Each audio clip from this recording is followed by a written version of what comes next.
The Macabre World podcast is brought to you by Darker Art Studio, home of real human bone jewelry. Stock and custom pieces are available, so visit us on the web at www.darkerartstudio.com and show them your darker art side.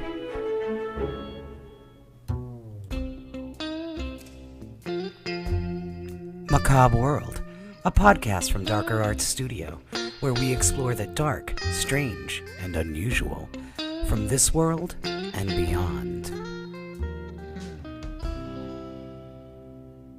Hello, and welcome to the holiday edition of the Macabre World podcast.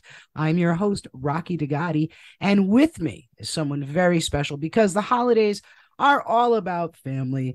So I have my sister, Paula. Paula, thank you for joining me tonight. Well, thank you for asking me to join you. Don't adjust your radios. We do have very similar voices. It'll become very apparent who's who the more we talk because I'm funnier than she is. Anyway, so looks are not everything, Raquel. Yeah, that's what my dad used to say. And my sister, kind of a fun family fact, and it's not, as many of you know, my name is actually Raquel. My sister has never called me Rocky. Why is that? Because I named you Raquel. Well, technically, didn't you not name me Raquel? I wanted to name you Rachel, and Mom said that sounds a little too Hebraic for our last Such name. An ethnic let's Italian go name. With the Latin version of the Hebrew name. So she said, let's name her Raquel. And about 3 weeks after you were born, Raquel Welch was, the bombshell that hit all the newspapers and tabloids, and that was kind of fun timing. Do you know years ago I met a guy, very nice guy, who asked me out, and I won't say his first name because it's just in case, but his surname was Welch, and I said no on the basis that if it ever worked out, I just couldn't handle being Raquel Welch. So the holiday time is upon us. This is a recorded show. It's gonna air right before Christmas, and right now I don't know about you, but I'm still eating turkey leftovers from the whole Thanksgiving experience, which is always fun. We had lamb. You had lamb. Yep, we did lamb. Never did like that. I never got into it. We never had that growing up. Who taught you to eat lamb? Not Mom. She always said it tasted like she was sucking on somebody's wet sweater. So I'm kind of with her on that. She never liked lamb, but I like lamb.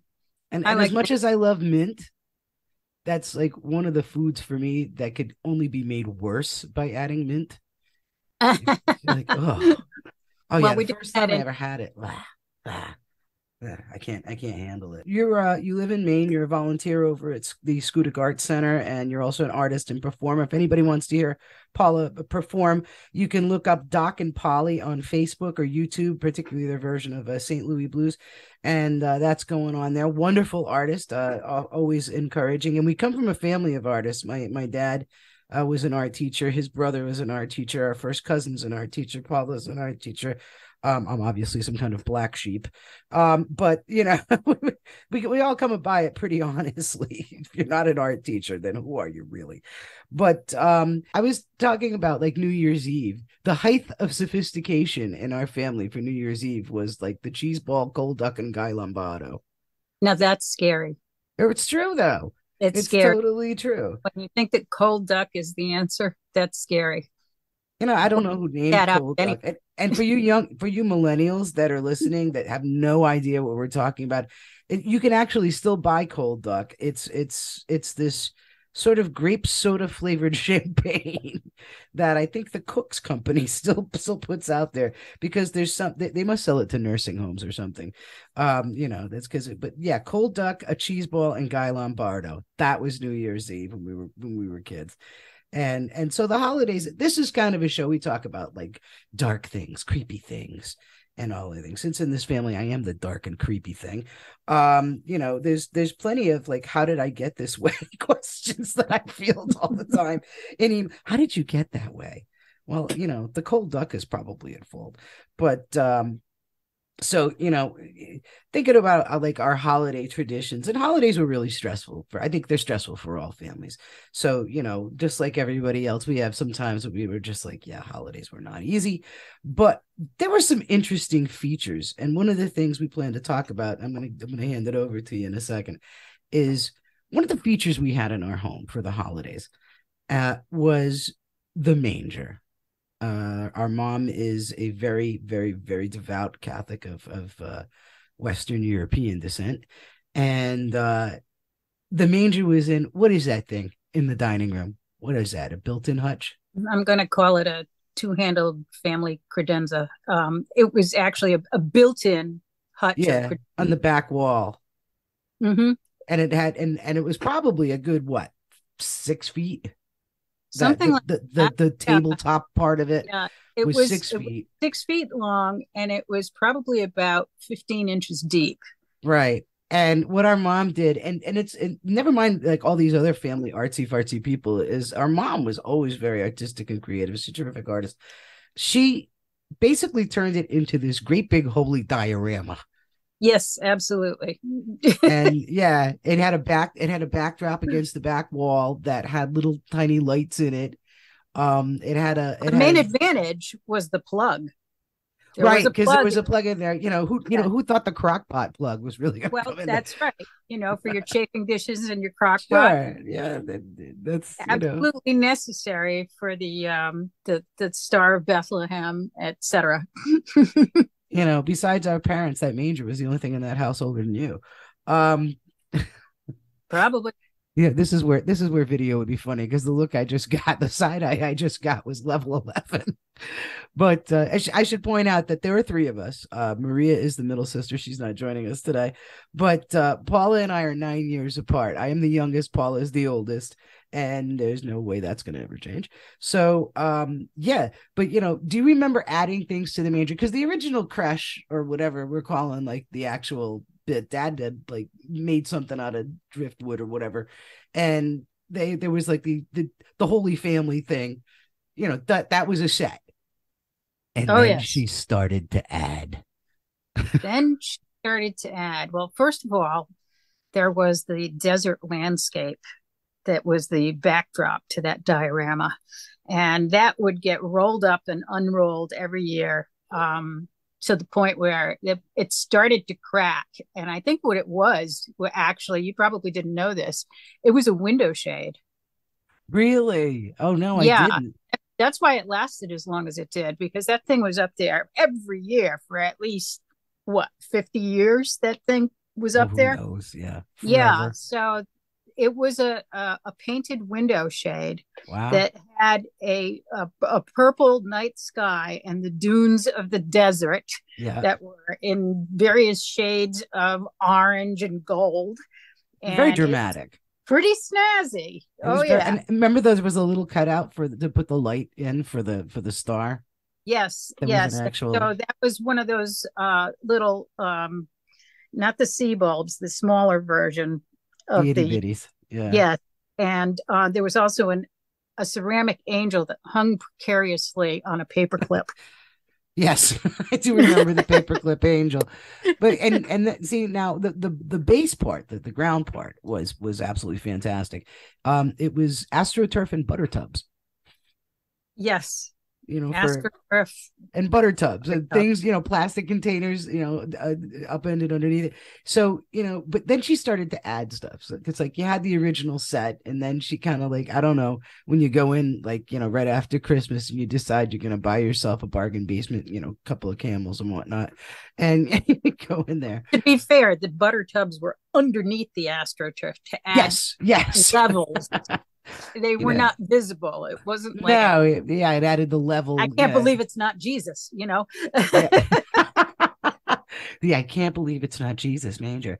But and then it got to be like, whenever we went somewhere, there was some little, if she was enamored of some little tchotchke of an animal of some sort, it got in there. It made it into the manger.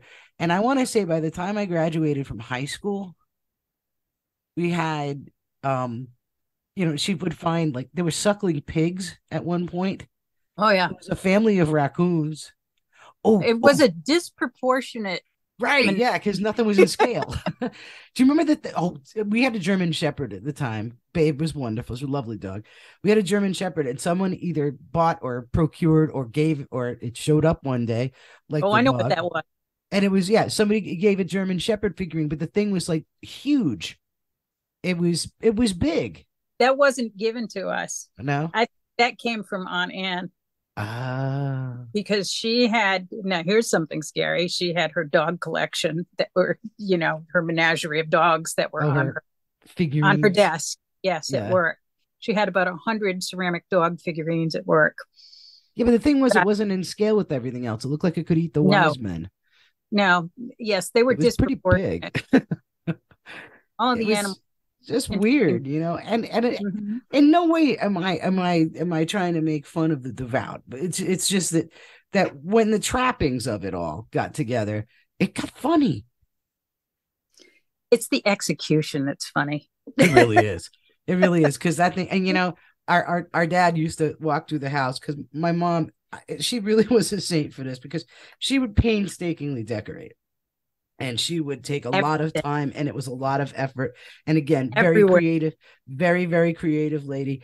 And as soon as my dad like got wind of it, as soon as the boxes came down from the attic, he just kind of like look around and start going, it's beginning to look a Look, lot like hey, Kmart. Ma. Yeah. He just like, everywhere I go, and that's how the fight started. um Yeah. but You, it got you it got remember what he crazy. did to me the year that I wanted a live tree? I Yeah. was I First of all, was that was on you, man. The Ducatis don't. First of all, we're not wilderness people, so I'm not really sure what brought the idea of the live tree. Tell me what was going through your head, because you were young too. What were you, like 17, 18? What was going on was I was Yeah. about 18. I was in college, and Robin Perry and I went and took down a tree out in the woods. And it turned out that tree was a juniper. And that was a problem because of the natural scent of a juniper is something like eau de litter box. Oh So yeah. that It, was it that problem that thing number smelled one. like pee. Yeah. And then because it was a live tree, I, I don't think anybody in our family ever had a fire in the house.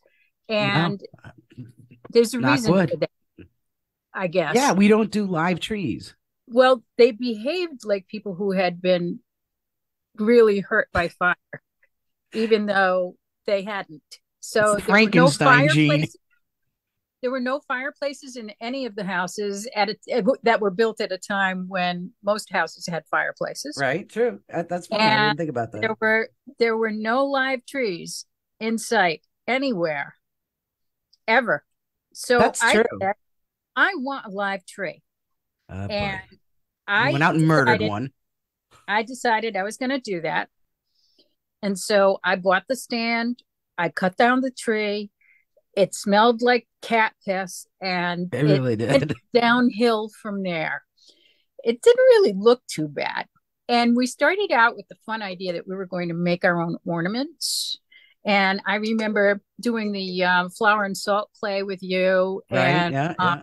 I think that the three of us together made the four Beatles with mom, actually. Yeah, I remember I made a John Lennon ornament. He looked like Sergeant Right. Pepper, John Lennon era. Actually, I was kind of like, I remember at the time I was fairly impressed with how it came out, because I thought it kind of looked It like was him. good. They all looked They great. did. We did a They good all job. looked like the Beatles. It was all Sergeant Pepper version of the Beatles. So I decided I wanted handmade ornaments. We did popcorn and cranberry strung garlands and all kinds of neat things. And then Dad started doing things like, oh, no lights, he said. You can't have any lights Oh, on it because it was a real tree. because it was going to like just burst into flames if we put electric lights on it.